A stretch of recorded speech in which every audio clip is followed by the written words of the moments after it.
Well, I've got some questions. These are burning questions that have echoed down through the anus of mankind for centuries. Nobody knows the answers. For example, why do we park in a driveway, but we drive on a parkway? Nobody knows. And why do we here in the United States tattoo Chinese words on our bodies? You don't know what that means. You have no idea what that means. For all you know, you're inviting somebody to rob you. And in China, do they tattoo English words on their bodies? Nobody knows. How about the word overlook? That's my favorite word in the whole English vocabulary.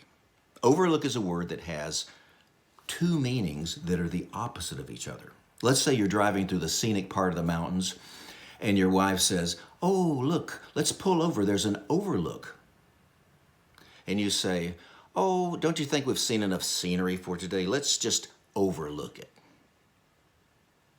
Two meanings that are the opposite.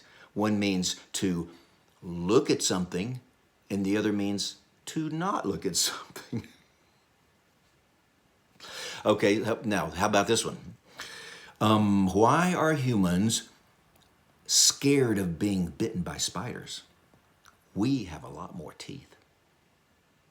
And why are spiders afraid of being stepped on by humans? They have a lot more feet.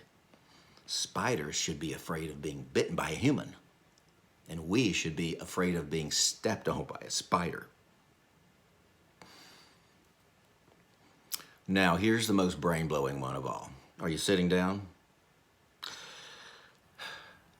It's mathematically impossible to go anywhere. It's mathematically impossible to even cross a room. You can't walk across a room. Because to get from point A to point B, you first have to cross the halfway point. You can't get all the way before first crossing the halfway point. Are we all in agreement? Sounds pretty simple.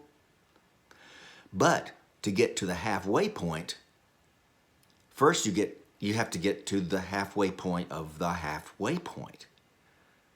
And to get to the halfway point of the halfway point, you first have to get to the halfway point of the halfway point of the halfway point.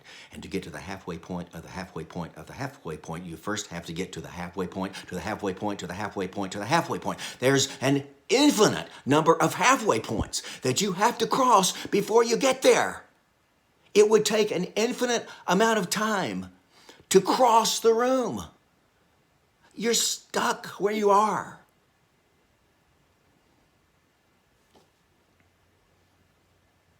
Kind of like the bumblebee.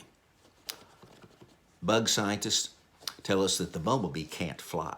You know, the body's too big and bulky for those tiny little wings, but the bumblebee doesn't know it, so they just go ahead and fly anyway. So take a lesson from the bumblebee. You just go ahead and walk across that room even though you can't.